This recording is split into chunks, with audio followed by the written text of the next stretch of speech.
Urbanization's effects on businesses and corporations. Introduction. The rate of urbanization across the globe is rapidly increasing every day. In fact, every week, demographics suggest that about 1 million people move from rural to urban areas, and more people are moving from farms to cities compared to the other way around. It is calculated that in around 2,000 years, if we continue to urbanize at this rate, there will be no more rural areas across the globe. If we get to a point where all our land is urbanized, this would mean that we would have to grow our crops in greenhouses, which would be very polluted, and this would lead to more illnesses across the globe. Because of the fact that the poor cannot afford to invest in these businesses, with rapidly occurring urbanization, the rich just become richer and the poor become poorer. Urbanization also leads to the destruction of nature. Everything from animals, their habitats, birds and their migration, water and air quality, and even our lifespans and health would all be jeopardized by urbanization.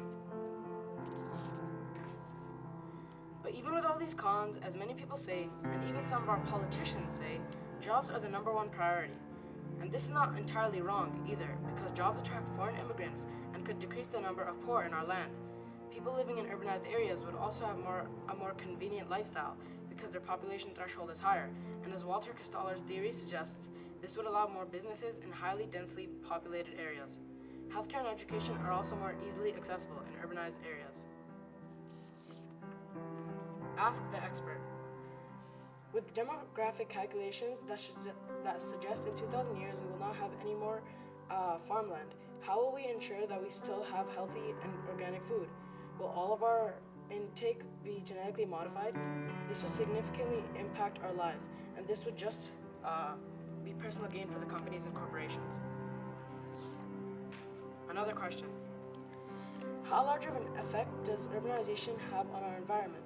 Will zoning laws still be effective, or will some residential populations be forced to reside near zones that should not be together, like for example, industries and parks?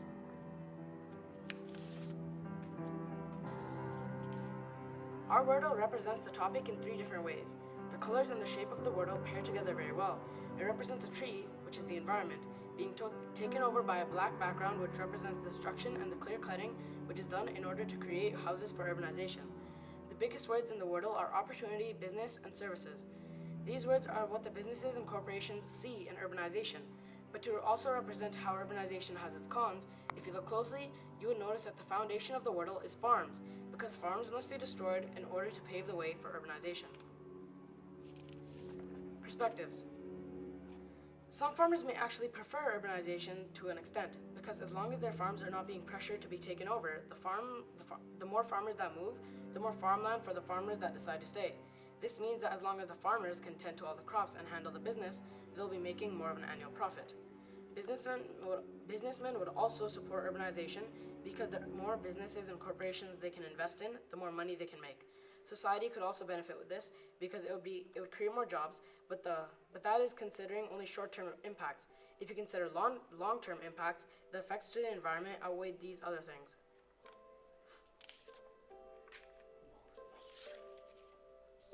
Conclusions. Urbanization has many pros and cons, so the only way to decide if it is a good thing or a bad thing is if we consider this final question. Are we saving our future for today or reserving it for the generations tomorrow?